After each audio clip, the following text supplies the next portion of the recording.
Hello সবাইকে, আজকের ভিডিওটি শুরু করলাম আমাদের ভোজু পাগলা দিয়ে। আর আমি যখন এই ভয়েস ওভারটা দিই ততদিন ও আর পৃথিবীতে নেই। বড্ড তাড়াতাড়ি ও আমাদের ছেড়ে চলে গেল। ওর যাওয়ার খবর শুনে আমি আর চোখের জল আটকাতে পারিনি। খুব মিস করছি রে ভোজু তোকে। তুই যেখানেই থাকিস খুব ভালো থাকিস। আর এদিকে দেখি আমার বইগুলোকে ইঁদুর মহাশয়েরা চচ্চড়ি বানিয়ে খাচ্ছে। প্রায় অনেক দিন পরিষ্কার না করার ফলে এই ঘটনা ঘটল। তাই আমি দেরি না করে ঝটপট লেগে গেলাম বইগুলো পরিষ্কার করতে।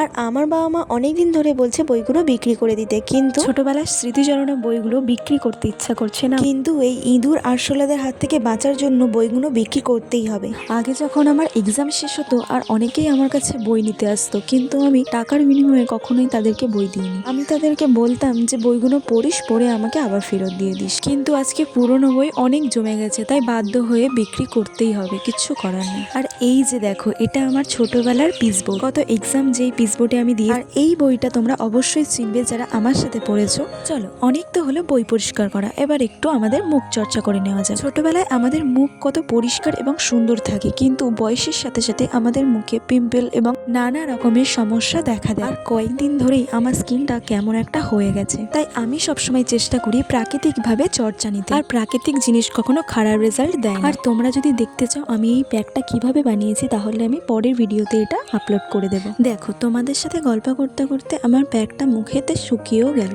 তারপর মুখেতে হালকা করে জল দিয়ে হালকা হালকা করে রাব করতে হবে। 3 থেকে 4 মিনিট রাব করার পর ঠান্ডা জল দিয়ে ধুয়ে নেবে। আর তারপরেই দেখবে মুখের গ্লোটা কেমন ফিরে আসে। এই প্যাকটা আমার খুব কাজে দিয়েছে। যারা যারা এই প্যাকটার ডিটেলস জানতে চাও তারা ঝটপট কমেন্ট করো। চলো, দেখা হচ্ছে পরের ব্লগে। সবাই ভালো থেকো। রাধে রাধে।